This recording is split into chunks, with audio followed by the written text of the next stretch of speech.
আজকে আমরা পশ্চিমবঙ্গ আদিবাসী লোকশিল্পী সংঘের পক্ষ থেকে রাস্তায় নেমেছি। সমস্ত জেলার যারা লোকশিল্পী তারা আজকে সমবেত হয়েছি এখানে। আমরা সদর হসপিটাল মোড় থেকে হাঁটতে হাঁটতে আজ এই রবীন্দ্র ভবনে এসেছি আমাদের নিজস্ব দাবি দেওয়া নিয়ে। কি দাবি দেওয়া? আমরা যাদের লোকশিল্পী রয়েছি সে লোকশিল্পীর যে ভাতা দেওয়া হয় সে 1000 টাকা ভাতায় কিছু চলে না। সরকার, পশ্চিমবঙ্গ সরকার মেলা, খেলা, বারোয়ারি ইত্যাদির জন্য লক্ষ লক্ষ কোটি কোটি টাকা ব্যয় করছে, অথচ একটা লোকশিল্পী যে গ্রামের সম্পদ আমরা, তাদের জন্য কোনো এই সরকারের হেলদোল নেই। সরকার 1000 টাকা করে দিচ্ছে, কি হয় 1000 টাকায় বর্তমান দিনে? তার সাথে আবার তিনি সরকার কি রং, লাল রং না হলুদ রং না সবুজ রং না গেরুয়া রং না নীল রং, সেইটা দেখছেন। আমাদের দাবি 1000 টাকাটায় কিছু হয় না, বাড়াতে হবে।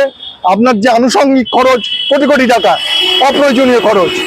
দ্বিতীয় কথা কি, কোনো লোকশিল্পীর কোনো রং দেখা যাবে না, যে লোকশিল্পী প্রকৃত তাকেই দিতে হবে। আমাদের কাছে এমন দৃষ্টান্ত আছে যে লোকশিল্পী নয়, তিনি ভাতা পাচ্ছেন একজন পঞ্চায়েত প্রধানের আত্মীয় বলে। এটা চলবে না। প্রকৃত যারা লোকশিল্পী, সে যেই হোক না কেন, যে দলই করুক না কেন, তাদের ভাতা দিতে হবে। বর্তমান যে মূল্য বৃদ্ধি, সেখানে 1000 টাকা কিছু হয় না, সেটাকে বাড়াতে হবে। এবং লোকশিল্পীদের যে চিকিৎসা, অসুস্থতা, সেটা যাতে যে কোনো চিকিৎসা কেন্দ্রে ভালোভাবে সুস্থভাবে সম্পন্ন হয় সেটাও দেখতে হবে। এই জন্যই আজকে আদিবাসী লোকশিল্পী সংঘ তারা রাস্তায় নেমেছি। এবং নতুন করে আরো যে লোকশিল্পী আছে, আদিবাসী লোকশিল্পী আছে, তাদেরও কার্ড দিতে হবে। কার্ড দেওয়ার সময় ইচ্ছা করে উৎকোচ নেওয়া হচ্ছে, সেই উৎকোচ যেন কোনো মতেই নেওয়া না হয়।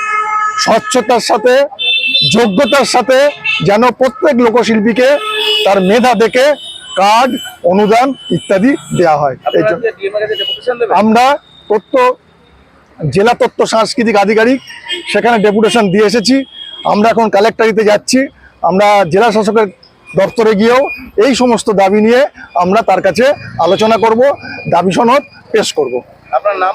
আমার নাম শুভেন্দু চ্যাটার্জি।